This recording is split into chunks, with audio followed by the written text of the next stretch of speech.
Ya, tadi alhamdulillah rancangan undang-undang Minerba perubahan keempat dari Undang-Undang Nomor 4 Tahun 2009 sudah disahkan oleh DPR, dan undang-undang ini sebenarnya sebagai bentuk untuk memberikan rasa keadilan dalam rangka implementasi pasal 33 Undang-Undang 45, di mana selama ini kita tahu bahwa pengelolaan mineral batubara itu hanya dikuasai oleh pengusaha-pengusaha besar.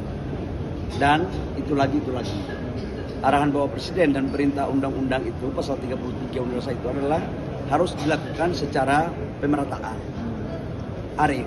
Nah, sekarang UMKM, koperasi itu bisa mendapatkan IUP dengan skala prioritas.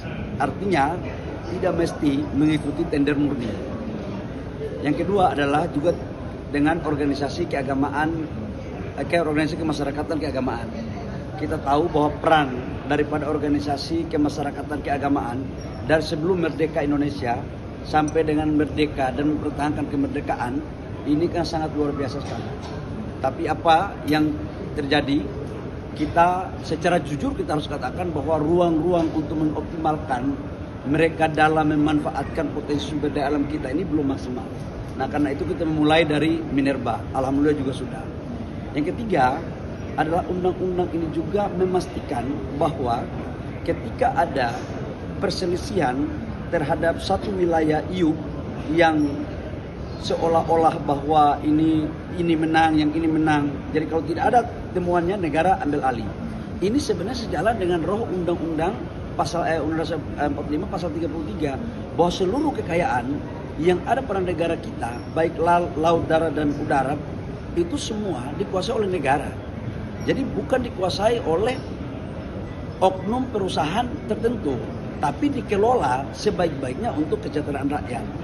Poin yang keempat juga adalah undang-undang ini memberikan amanah untuk ada ruang kepada perusahaan, kepada BUMN, BUMD atau swasta yang akan ditunjuk oleh pemerintah untuk mereka bisa memberikan perhatian kepada perguruan tinggi di daerah atau perguruan tinggi yang mana saja yang membutuhkan untuk risetnya, untuk kemudian mereka bisa praktek, dan atau mungkin tidak menutup kemungkinan untuk beasiswa yang membutuhkan.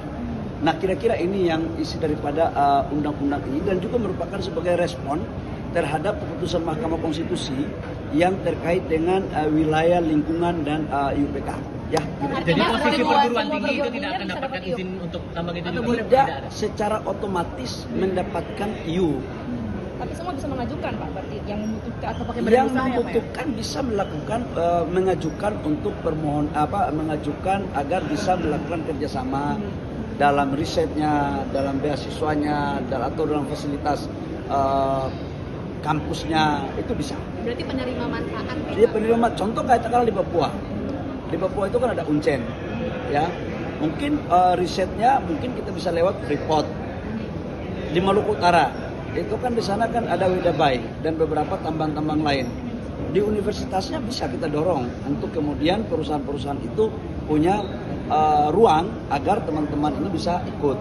Begitupun di kampus-kampus di daerah yang memang wilayah tambangnya itu ada. Kriteria universitasnya ada nggak, Pak? Kriteria universitas?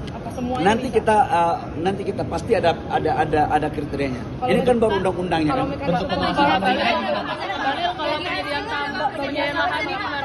Nanti akan diatur ya, akan diatur. Kita kan baru bahas undang-undang. Setelah undang-undang kan PP baru permen ya. Nanti kriterianya teknisnya akan Pak, terkait pesanan PKP2B ya. Ini nanti yang disediakan lahannya.